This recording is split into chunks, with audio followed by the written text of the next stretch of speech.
there is one story that that I'll try to remember some of the details, but the folks need to understand. Every year we pass the state budget. It's called the big bill, and for good reason. It's an outline of our $5 billion spending, and because it's so thick and dense, the legislative process isn't as robust around it as you might think. It takes a long time on the floor. It's very boring. And so it never gets quite the attention that I would think it deserves. And then you do a little controversial policy change, and that debate takes, 6 hours or whatever. And so this is a dynamic every year. At the same time we pass a budget, we typically pass, the House will pass, and then the Senate acts on a tax bill. And they go together. Obviously, you have to raise the revenue to meet the budget. And so for many years, we would say, well, here's the tax bill. We argue why you should tax the rich so that later this afternoon we can add this item to the budget. And they would defeat us on the tax proposal. And then by the afternoon, when we'd go to argue for food stamps or senior heat assistance or whatever, they'd say, well, we don't have the money because it's not in the tax bill that we approved this morning. And it's this incredible, very convenient tool that the leadership has. And so one year, I want to say it was 2013, 2014, somewhere around there, we'd had some austerity budgets over and over and over. Every year we'd been playing this game of trying to increase taxes on the wealthy to pay for one piece of the problem and failing, but our taxing the rich proposals, and they were, every year we spiced them up. There's a lot of ways you could do it: capital gains, increase the top rate, etc. We would get more and more votes, but never enough. And so this particular year, there was, I think, a big cut proposed for Reach Up, which is our Families on Assistance. And we knew that we were going to face the same dynamic. And so a bunch of us, it was really through the Workers' Caucus, some Burlington Democrats, us, progressives, handful of others, said, and I was one of the leaders on this. I sort of said, we're never going to get the budget vote, but the Republicans are all going to vote against the tax bill.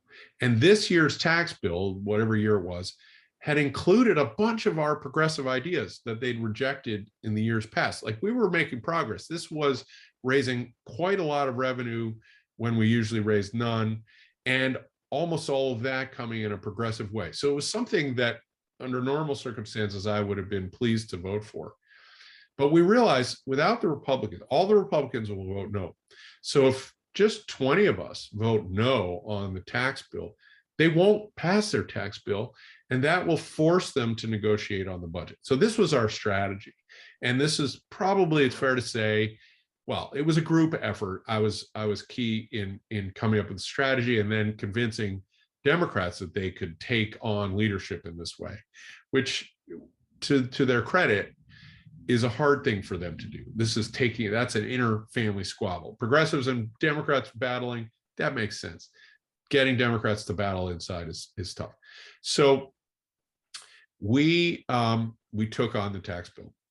And as it happened that day, I think the tax bill went first and then the budget was next. And all morning there was a debate, and we knew we were close. You need to have 76 votes to prevail.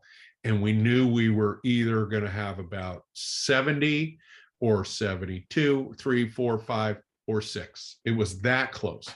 And when you're trying to count that many votes and there's 10 people, say, swirling around, it's really hard. And I just remember it was absolutely the most intense day. And you kept not quite knowing the timing, and, not to say the least, not knowing the outcome. And we broke for lunch, and the tension was super high.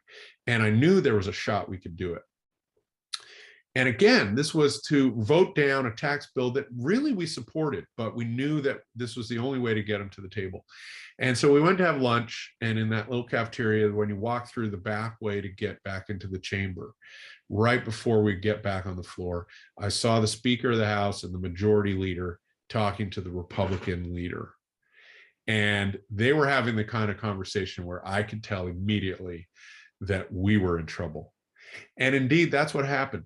We got so close and we scared the pants off the speaker, Shap Smith, at the time, that he had to go recruit Republican votes for a tax bill, for a tax increase. And his argument to them was, if you don't support me on this, what the progressives are going to force you to get is even worse, and you're going to raise more taxes on the wealthy or what have you. And indeed, that's what happened. I think we got 73 votes. We had a few friends turn on us last minute, but it was a ton of fun, and it kept the pressure on. And it's so important, and you see it right now nationally, where it just feels like the Democrats, they don't fight, and people are like, why would I care? They're not fighting for me. We were fighting. And Democrats in the House liked that. And they got sick of being told no, and they were actually agreed with us more. And so over the time, over years, we brought more and more into our fold. And we lost that year. We lost very narrowly. And I did years later, this Shap Smith, who I, occasionally I run into, and he referenced my near coup. It was a lot of fun.